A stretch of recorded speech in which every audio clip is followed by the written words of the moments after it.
Ugenini kuna wenyeji, na wenyeji wana taratibu na kanuni zao za maisha. Ufikapo ugenini usijifanye mjuaji. Ilikuwa ni miaka 2 iliyopita nilipoenda kuishi kwa shangazi yangu huko Mbale, kijiji kidogo kilichopo pembezoni mwa mji wa Bungoma ndani ya Kenya. Wazazi wangu walikuwa wameamua nihamie kule kwa muda baada ya kuumwa sana kwa muda mrefu. Walisema hewa ya kijijini ingenisaidia kupona kwa haraka. Shangazi Milka alikuwa mjane wa miaka 45, mwenye uso mkali na macho makubwa yaliyojaa mashaka kila wakati. Alikuwa ni mama mwenye imani kali sana, aliyekuwa akiamka saa 10 alfajiri kila siku kwa ajili ya maombi. Hapo kwao nilikutana na maisha ya aina nyingi kabisa. Kijiji chenyewe kilikuwa kimya, ila kilizungukwa na miti mikubwa ya miombo, sauti za fisi usiku na hadithi nyingi za ajabu. Moja ya hadithi hizo ilikuwa ni kuhusu katazo la kutokufua nguo usiku. Ilikuwa ni amri isiyoandikwa, lakini kila mtu katika kijiji aliheshimu. Siku ya kwanza nilicheka sana nilipoisikia amri hiyo. Nguo si nguo tu. Kwa nini isiwepo usiku? Kwa nini nguo zisifuliwe usiku? Niliuliza, na jibu nililopewa na shangazi lilikuwa fupi tu na la ajabu sana. Usijaribu. Kuna waliopotea kwa sababu ya hilo. Kwa kuwa nilikuwa na asili ya mjini na kichwa kigumu, sikuona mantiki yoyote ya kuogopa kufua nguo usiku. Nilivumilia kwa wiki 2, lakini siku moja ilibidi nivunje amri hiyo. Ilikuwa ni siku ya Jumatano jioni na nguo zangu zote zilikuwa chafu. Shangazi alikuwa ametoka kwenda katika mkutano wa wanawake kanisani na hakukuwa na mtu mwingine yoyote yule nyumbani. Nikaona hii ni fursa isee. Nilichukua beseni langu, maji ya baridi na sabuni, nikaenda nyuma ya nyumba karibu na kisima. Ilikuwa yapata majira ya saa 3 usiku. Mwezi ulianza kujitokeza nyuma ya mawingu meusi. Nilianza kufua huku nikiwa nimevaa sweta na sketi ya jinzi. Nilikuwa nimeshaanza kusugua sketi ya mwisho na kuloweka kwa ajili ya kuweka kwenye kamba. Ndipo niliposikia kelele ndogo, lakini ilikuwa ni kelele ya ajabu sana. Nilishtuka, sikujua ni nini. Nikadhani ni upepo. Nilipochungulia upande wa kichaka, nikamuona mzee mmoja akiwa uchi, akiwa ameninyoshia kidole. Macho yake yalikuwa ni mekundu, miguu yake haikuonekana kuigusa ardhi kabisa. Alikuwa akielea tu kama mzuka. Kwa kweli nilipiga kelele, lakini sauti haikutoka kabisa. Miguu yangu iliganda. Nikaisikia sauti ya kike nyuma yangu. Umevunja agano. Umewaamsha waliolala. Unalazimika kutoa sadaka. Nikageuka kwa haraka. Kulikuwa na msichana mrefu, mwenye nywele za miiba, macho ya kijani yaliyong'aa gizani, na miguu yake kama ya bata. Alikuwa akicheka, sauti yake ikiambatana na milio ya ndege wa ajabu sana. Nani wewe? Niliuliza kwa shida sana. Akasema, mimi ni Rinda wa Mtoni.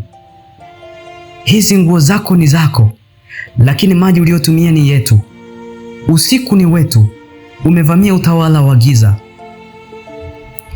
Nililia kimya kimya, lakini hawakujali. Walianza kunizunguka na kuimba maneno ya ajabu sana. Dunia ikaanza kuzunguka. Nilihisi mwili wangu ukivutwa chini ya ardhi, kama kuna mtu alishikilia miguu yangu akaivutia kwa nguvu chini. Kisha nikapoteza fahamu. Nilipoamka nilikuwa kitandani, lakini nguo nilizofua zilikuwa zimetundikwa juu ya dari zikiwa zimejaa damu ya mnyama. Shangazi alikuwa kando yangu akilia. Aliniambia, nilikukuta ukiwa umeanguka pale nyuma. Wewe sio wa kwanza, lakini ni wa kwanza kurejea, maana wengine wote walioanguka hawakuwahi kurejea. Tangu siku hiyo sikuwahi tena kushika hata maji usiku. Nilipojitambua vizuri, nikagundua ngozi yangu ya miguu ilikuwa imebadilika kuwa kama ya samaki. Nilimwonyesha shangazi. Kwa kweli alitetemeka sana. Wewe tayari umeshagusa mlango wa ulimwengu wao. Hata ukienda mjini utabeba alama. Kwa kweli ilinibidi nirudi kwa wazazi wangu, lakini maisha hayakuwa tena kama zamani. Kila nikilala usiku naota naitwa na sauti kutoka mtoni. Nguo zangu zinajikuta zimeanikwa nje hata kama sijazigusa. Miaka 2 ilipita tangu tukio lile linikute, Nilihama kutoka kwa wazazi wangu na sasa naishi peke yangu mjini Kisumu, katika chumba kidogo nilichopangisha karibu na mto Nyalenda. Nilijaribu kusahau, lakini kuna mambo hayaishi kwa kusahau tu. Mengine huishi ndani yako milele. Siku moja nilikwenda sokoni kununua sabuni. Nilimkuta mama mmoja aliyekuwa akiniangalia kwa muda mrefu sana. Alikuwa na kilemba cheusi na bangili za shaba mikononi mwake. Nilipomkazia macho, alitabasamu na kusema, "Bado una harufu ya maji ya usiku. Hawajakusalimisha, si ndivyo?" Nilihisi baridi ikipanda mgongoni. Sikumjibu kitu. Niligeuka na kuondoka, lakini alinifuata na kuniwekea kikaratasi mkononi. Kilikuwa kimeandikwa, "Usiku wa mwezi mwekundu, usifue, watarejea." Nilikirusha kile kikaratasi chini na kukimbia. Lakini usiku huo mwezi ulikuwa mwekundu kwa namna ya kutisha sana. Tangu nipate haya matukio, huwa naandika kwenye daftari kila ndoto niyotayo. Ndoto ya usiku huo ilikuwa ya tofauti sana. Niliota nikiwa kando ya mto. Nilikuwa nimevaa nguo nyeupe na nikaona wanawake watatu wakija kwangu. Hawakuwa na nyuso, lakini walikuwa na nywele ndefu zilizokuwa zikigusa ardhini. Waliniita kwa sauti moja, ya sauti ya watu wengi kwa wakati mmoja. "Njoo Stella, maji yanakuhitaji." Nilipoamka nilikuwa natokwa na maji mengi sana mwilini. Maji baridi kama ya kisima. Chumba chote kilikuwa kimejawa na harufu ya samaki waliokufa. Nilichukua sabuni nilinunua sokoni na kuifunga kwenye karatasi, kisha nikaitupa kwenye mto asubuhi. Lakini mambo yalizidi kuwa mabaya sana. Siku iliyofuata nilirudi nyumbani jioni na kukuta chumba changu kikiwa kimejaa maji hadi magotini. Hakukuwa na bomba lililovuja wala mvua iliyonyesha. Maji yale yalikuwa na mabaki ya majani. Ndani yake kulikuwa na sketi yangu niliyovaa siku ile nilipofua nguo usiku. Ilikuwa haikutokomea baada ya tukio lile. Kumbe wao walikuwa nayo na sasa wameirudisha. Nilijua hiyo ilikuwa ni ishara. Nikaamua kwenda kwa mchungaji mmoja aliyekuwa akihubiri maeneo ya Ubuga. Nilimwelekeza kila kitu. Alininyamazia kwa muda mrefu, kisha akasema, "Waliokushika si wachawi wa kawaida. Walikuwekea alama ya maji ya giza. Kuokoka kunahitaji zaidi ya maombi. Utahitaji kukiri kwa maji yenyewe." Alinipa chupa ya mafuta, akanituma niende mtoni usiku wa saa 8. Nikiri kwa sauti na nitaje jina lao. Niliogopa sana, lakini sikuwa na jinsi. Usiku huo nilifika kando ya mto. Kulikuwa kimya sana, ila upepo uligonga maji kama mtu aliyevuta pumzi. Nilisimama kisha nikamwaga ile mafuta mtoni na kusema, "Mimi ni Stella, mtoto wa dunia ya mwanga. Sijui nilikosea wapi, lakini naomba mnifute. Rudisheni kilichokuwa chenu na nichukue kilichokuwa changu." Maji yalibubujika kwa ghafla sana. Wimbi kubwa lililipuka kutoka katikati ya yale maji na nikasikia sauti ile ya mwanamke mwenye nywele za miiba akisema, "Wewe ni wetu. Umeshavuka mpaka. Hakuna kurudi." Nilikimbia kwa nguvu zote, lakini kabla sijafika nyumbani nilidondoka na kupoteza fahamu. Nilipoamka nilikuwa nimezungukwa na watu watatu wenye nguo nyeupe. Walikuwa ndani ya kanisa wakiniombea. Mchungaji aliyenipata nikiwa nimezimia karibu na mto alisema kama ningekawia dakika 5 tu roho yangu isingekuwepo tena. Baada ya tukio hilo nilianza kupona polepole. Niliweka imani yangu kwa Mungu kwa nguvu zote, lakini nilijua mimi si Stella wa zamani. Nilikutana na kitu ambacho watu wa kawaida hawawezi kukielewa. Na mpaka leo kila mwezi mwekundu unapojitokeza, maji hutoka chumbani mwangu kama kuna bomba. Huwa nasikia sauti kutoka bafuni ikiniita kwa upole, "Njoo, tusafishe nguo zako. Usiku ni wetu." Nilihamia kanisani kwa muda. Mchungaji Simiyu alinipa sehemu ya kulala nyuma ya altare karibu na chumba cha maombi. Siku chache za kwanza zilipita kwa utulivu sana. Hakukuwa na kelele, hakukuwa na ndoto mbaya, na hakukuwa tena na yale maji yasiyoeleweka. Lakini utulivu ni kama wingu jepesi kabla ya dhoruba. Siku ya 5, mchungaji alienda kwa huduma nje. Akaniacha na mke wake, Mama Doreen. Usiku ule nilikuwa nimechoka sana. Niliingia bafuni na kuoga kwa haraka. Nguo chafu nilizozivua niliziacha kwenye ndoo pembeni. Sikufua, la hasha. Nilikumbuka vizuri nilichoonywa. Lakini usiku wa saa 8, sauti ya mtu iliniamsha. Ilikuwa nyororo, ya kike na kama ya msichana mdogo vile. Stella, nguo zako bado ni chafu. Njoo tufue.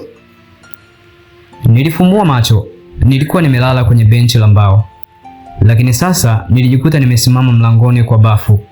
Ndoo ya nguo ikiwa mkononi mwangu. Sikuwa najua ilifikaje hapo. Maji yalikuwa tayari kwenye beseni. Sabuni tayari imelainika. Sikufua. Nilidondosha kila kitu na kurudi kwa haraka kitandani. Asubuhi nilimweleza Mama Doreen. Alinisikiliza kimya, kisha akaniambia kitu ambacho kilibadilisha kila kitu. Hii si laana ya kawaida Stella. Hili ni agano. Kuna mtu katika ukoo wako aliuza kizazi chenu kwa nguvu za maji. Wewe umegusa upande wa agano hilo kwa kutokutii. Nilihisi dunia ikizidi kuwa ngumu kueleweka. Nilipomwomba nisaidie, akaniambia, kuna mwanamke mmoja aliyeishi kijijini Kakamega, aliyejua siri za maji ya majini. Anaitwa Bibi Kanono. Tulipanga safari siku hiyo hiyo. Tulipomkuta Bibi Kanono, nilitamani ningekimbia. Alikuwa mzee mwenye ngozi kama magamba ya mti, macho ya kijivu, na alizungumza kwa sauti ya mkwaruzo. Alinitazama na kusema maneno ya kwanza ambayo sitasahau. Maji yamekupanda, lakini hujapenda maji. Umevunja moyo wa malkia wao. Nilihisi kichefuchefu sana. Nikamuuliza, nawezaje kujinasua? Nawezaje kuwa huru? Akanijibu, huwezi kuwa huru bila kumrudishia kilicho chake. Kuna nguo moja uliopoteza, sketi ya bluu yenye madoa ya sabuni. Iko nao, lazima uende kuichukua mwenyewe. Niliogopa sana. Bibi Kanono akanipatia chupa ndogo ya mafuta meupe na hirizi ndogo ya shanga za kijani. Vaa hii shanga, lakini usiangalie nyuma. Utaitwa kwa sauti nyingi, usizijibu. Ukiona nguo, isambazia hayo mafuta kisha irudisha hapa. Usiku wa saa 7, tukiwa karibu na kijito kilichotajwa na Bibi Kanono, niliingia mwenyewe. Nilikuwa nimevaa shanga na nimeshika chupa mkononi. Kulikuwa kimya sana, hewa nzito na maji tulivu kama kioo. Nilipoingia ndani kidogo, wingu la ukungu lilinishukia. Macho yalianza kuona kivuli cha wanawake wakitembea kwenye maji. Walikuwa wakinitazama kwa huzuni sana, wengine wakilia, wengine wakinyoosha mikono kunikaribisha. Nikasikia tena, Stella, umekuja. Je, utabaki sasa? Hii dunia si yako. Nilijizuia, nikakumbuka agizo, usiangalie nyuma. Ghafla nikaiona ile sketi ya bluu. Ilikuwa juu ya jiwe la maji, ikielea kama imetundikwa hewani. Nilipoisogelea na kuinyunyuzia mafuta, maji yalianza kuchemka. Sauti zikasikika kila pande. Upepo mkali ulivuma. Maji yakaanza kunizunguka kwa duara na sauti ya malkia ikasema, tunaweza kukupa uzuri. Tunakupa uzima wa milele. Mbona unakataa kuwa wetu? Sikutamka kitu. Nilipiga magoti. Nikamwaga mafuta yote kwenye sketi. Mara moto wa bluu ukawaka katikati ya maji. Sauti zote zikakoma. Maji yakatulia. Nikasikia sauti ya kiume kwa mbali, kali na yenye mamlaka. Amefunguliwa. Nilijikuta nimelala kando ya kijito, nikishikilia sketi mikononi. Mama Doreen na Bibi Kanono walinichukua na kunirudisha kwao. Miezi kadhaa imepita sasa. Ndoto zimeisha. Bomba halitoi maji pekee. Hakuna sauti tena bafuni. Lakini kila niliposhika sabuni, huwa najikumbusha kuwa sitakiwi kufua nguo tena usiku. Maana kilichonitokea siwezi tena kukivumilia. Siku moja nilipokuwa sokoni, nilikutana na msichana mdogo aliyekuwa amevaa kaptula nyekundu na ndefu na fulana ya kijani. Alikuwa amenikazia macho kwa muda, kisha akaniuliza kwa sauti ya ajabu, umerudisha sketi? Lakini je, roho yako pia umerudisha? Nilishtuka sana. Nilijifanya kumsogelea kama kumhoji, lakini aligeuka na kukimbia kwa kasi ya ajabu, kana kwamba hakuwahi kuwepo. Watu waliokuwa sokoni hawakuweza kumuona. Nilihisi baridi ya mifupa kama hewa ya kaburini. Usiku ule ndoto ilinirudia tena. Nilikuwa tena kando ya mto, ila safari hii mto ulikuwa ni mweusi, sio wa kawaida. Ulikuwa na giza. Niliokuwa nao walikuwa ni watoto waliovaa sare za shule zilizochanika, na nyuso zao zilikuwa zimejaa maumivu na huzuni kubwa sana. Waliniambia kwa pamoja, Stella, uliokoa nguo si nafsi. Malkia hajafa, bado amelala, na anapoamka maji hayatatii tena hata sala. Niliamka nikiwa nimetokwa na jasho jingi sana. Sauti ya yule msichana mdogo ilinijirudia kichwani, roho yake pia umeirudisha? Nilimwendea tena Bibi Kanono, akanikaribisha kwa ukimya mkubwa sana. Muda mfupi baada ya kuniangalia, aliniambia kwa sauti ya huzuni, kuna kitu kilikuwa ndani yako Stella. Hiyo sketi ilikuwa na dhamana, roho ya mtoto wa kwanza wa Malkia aliyejitolea kufia dunia. Ndio maana ulishukia wewe, kwa sababu wewe si wa kawaida. Ndio maana alikushika wewe, kwa sababu wewe si wa kawaida. Nilipigwa na butwaa. Mimi si wa kawaida kivipi? Nikauliza. Akanieleza kuwa damu yangu ilichanganyika siku nikiwa mchanga na damu ya mtoto kutoka kwenye tambiko la kiasili lililofanywa na bibi yangu, Bi Nandwa. Alijaribu kuniokoa, lakini akachelewa. Wakati nilipofua nguo usiku ule, nilifungua lango lililokuwa limefungwa kwa miaka mingi sana. Roho ya mtoto wa maji haijakamilika, iko ndani yako sasa, na inataka mwili wake kamili ili irudi kwao, alisema Bibi Kanono.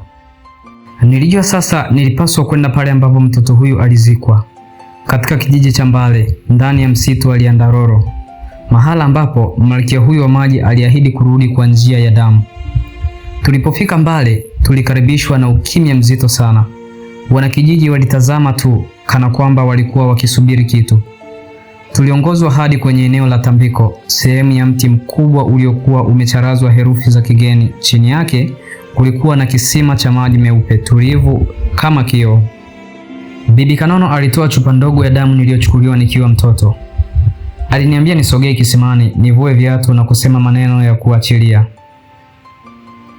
Roho ya maji, rejea kwenye damu yako. Achilia chombo ulichochukua. Stella ni mwanga, sio wa maji. Nilisema. Mara ghafla upepo mkali ukavuma. Kisima kikaanza kutoa sauti ya kulia. Maji yakageuka kuwa meusi, kisha yakalipuka kwa wingu la moshi. Mtoto wa kike aliibuka, sura ile ile aliyoiona ndotoni. Alinitazama kwa huzuni sana, kisha akasema, nimeishi ndani yako kwa muda mrefu sana. Nilikuwa naota maisha mapya, lakini mwili wangu si wako. Nitarudi. Alitoweka ndani ya mwanga mkali. Kisima kikakauka. Mti mkubwa ukapasuka vipande viwili. Bibi Kanono akaniambia, umefungua, umekubali, na sasa umeachilia. Maisha yako yataanza upya. Nilirudi nyumbani wiki moja baadaye. Hakuwa tena na ndoto. Hakuna maji yasiyoeleweka tena. Hakuna sauti niliyosikia. Nilikuwa huru kwa mara ya kwanza tangu ile siku ya mvua miaka 2 iliyopita. Lakini leo usiku, nikiwa nimekaa sebuleni, nilisikia mlio wa bomba la bafuni. Niliposogelea kusikiliza, nilisikia sauti ya mtoto, ile ya yule msichana wa sokoni. Asante kwa kurudisha roho, lakini kumbuka, nguo chafu zisifuliwe usiku. Zinaweza kuvuta zaidi ya sabuni. Taa zilizimika ghafla, na giza likazidi, na joto la maji linalovuja sasa halielezeki kabisa. Nilijaribu kulala, nilijaribu kusahau, lakini usiku huo mlango wa bafuni uligonga wenyewe kwa mlio wa taratibu.